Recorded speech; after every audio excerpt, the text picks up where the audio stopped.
एका पातेल्यामध्ये किंवा छोट्या कुकरमध्ये 2 मोठे चम्मच तेल ॲड केलेलं आहे। याच्यामध्ये 1 चम्मच मोहरी, 1 चम्मच जिरे आणि चिमूटभर हिंग ॲड करूया। गॅसची फ्लेम लो टू मीडियम ठेवावी।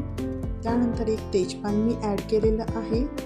याच्यामध्ये आपण लसूण आणि आलं बारीक किसून घेतलेलं आहे। तुम्ही आलं लसूण पेस्टसुद्धा ॲड करू शकता। 1 मोठा कांदा बारीक चिरलेला व्यवस्थित फ्राय करून घेऊया। कांद्याचा कलर चेंज होईपर्यंत आपल्याला ते फ्राय करायचं आहे। त्यानंतर 1 बटाटा मी कापून घेतलेला आहे, तो सुद्धा आपला तेलावर परतून घ्यायचा आहे।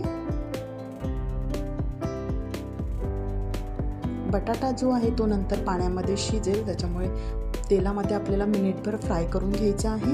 हाय फ्रेंड्स, मी श्वेता, स्वागत आहे तुमच्या स्पेशल स्वाद मराठी या चॅनलवर। तर आज आपण पाहणार आहोत 1 पॉट मील। यामध्ये सुके मसाले ॲड करूया।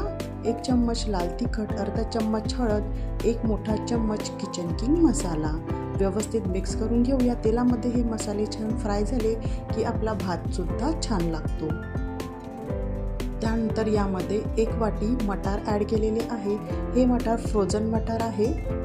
व्यवस्थित मिक्स करून घेऊया। त्यानंतर यामध्ये 1.5 वाटी स्वच्छ धुवून घेतलेले तांदूळ ॲड करते। मी बासमती तांदूळ घेतलेले आहे। तुम्ही साधे तांदूळ जे रोज वापरता ते सुद्धा घेतले तरी चालेल। व्यवस्थित मिक्स करून घेऊया।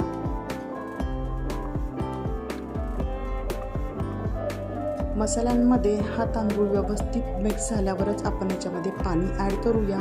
आता पाणी ॲड करताना तांदूळ कशा पद्धतीचा आहे त्यावर पाण्याचं प्रमाण ठरलेलं असतं। नवीन तांदूळ असेल तर पाणी कमी लागतं, जुना तांदूळ असेल तर पाणी जास्त लागतं। तर हा बासमती तांदूळ आहे।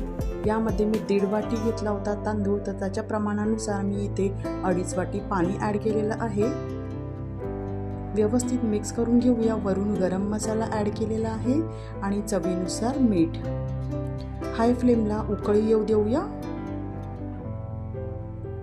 वरून मी 1 चम्मच तूप ॲड केलेला आहे। याने भाताला टेस्ट छान येते आणि भात सुद्धा मोकळा होतो।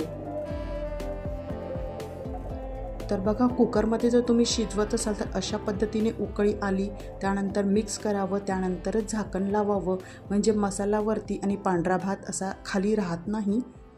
मी पातेल्यामध्ये शिजवत आहे तर 1-2दा मी झाकण ओपन करून याला मिक्स करू शकते। तुम्ही बघू शकता 3 ते 4 मिनटं झालेत। मी भात व्यवस्थित असा झाकण ठेवून शिजवून घेतला होता।